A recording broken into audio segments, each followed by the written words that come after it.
Ben, lorsque je ne travaille pas souvent pour me détendre, je fais un tour parfois en voiture. Je Avec la vais Benz, avec la Benz. avec la Avec la Mercedes, Benz. oui. La voiture qui prend du premium 91. Voilà. Ce n'est pas le carburant régulier de vos brouettes là. Ce cours-là, c'est vraiment pour t'enseigner le système du crédit, l'algorithme, qu'est-ce qu'on va évaluer, comment on va évaluer et comment optimiser. Parce que c'est bien beau de savoir qu'est-ce qu'on évalue et tout, mais comment est-ce que tu l'optimises concrètement? Ah, parce que toi, tu te définis comme un expert en crédit. Oui.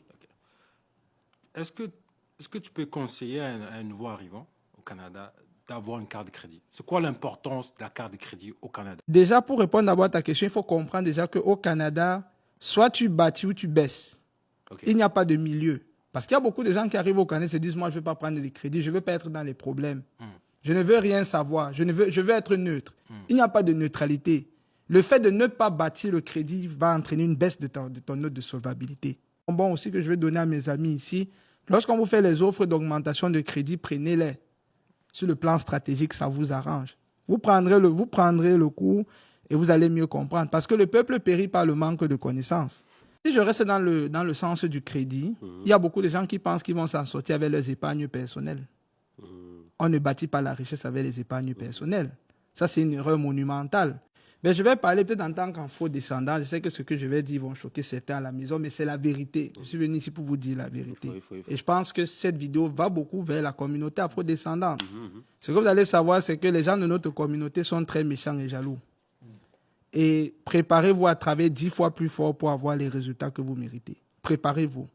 Parce que je peux vous prendre un exemple. Moi, quand je produis du contenu, par exemple, en ligne, il y a beaucoup de gens qui viennent avec des énergies négatives. Ils font tout pour me décrédibiliser. Ils font tout pour ne pas que les gens consomment mes services. Ils mettent vraiment de l'effort. Mais ils n'arrivent pas parce que je suis tout simplement beaucoup plus puissant qu'eux. Ils n'ont pas le cardio. Tu ne peux pas te placer devant quelqu'un qui produit 1 à 2 contenus par jour. À un moment donné, tu lâches parce que la puissance que je viens avec, ils n'ont pas. Mais des Noirs ont de la difficulté à faire venir leurs frères. Tu vois un peu, on a des problèmes ici. Le problème là, il est grave parce que beaucoup malheureusement n'aiment pas voir leurs frères en haut. On aime être au-dessus de nos frères. On n'aime pas, beaucoup n'aiment pas voir leurs frères les dépasser. Moi, si je prends un entrepreneur, vient à l'académie, je l'encadre et il me dépasse en chiffre d'affaires, je vais être content. Je veux que c'est grâce à moi. J'ai contribué à son succès. Mais l'afro, c'est pas ça. C'est comme, il faut que cette personne soit en bas. C'est en lui. Donc, je pense que beaucoup ont besoin de délivrance. C'est pour ça que je vais vous inviter à la messe tout à l'heure. On va un peu délivrer vos esprits. Mais pour moi, Dieu, c'est le fondement de ce que je fais. Le fondement dans quel sens? Pas comme certains chrétiens disent fondement sans maîtriser même de quoi ils parlent, mais fondement en termes d'éthique, d'âme et business. Tu vois un peu? Ça veut dire que je me fais guider par l'esprit, par la manière dont je gère mes business. Éthiquement. Ça veut dire que je ne vais pas voler, je ne vais pas escroquer le client, je ne vais pas utiliser une ruse malicieuse. Donc, je vais vraiment utiliser l'éthique de Dieu pour savoir un peu comment est-ce que je vais traiter mon client. De société, dans nos cultures, on fait comme si rêver c'est quelque chose de mal. Il y a des gens qui m'appellent vendeur de rêves. Oui, je suis un vendeur de rêves.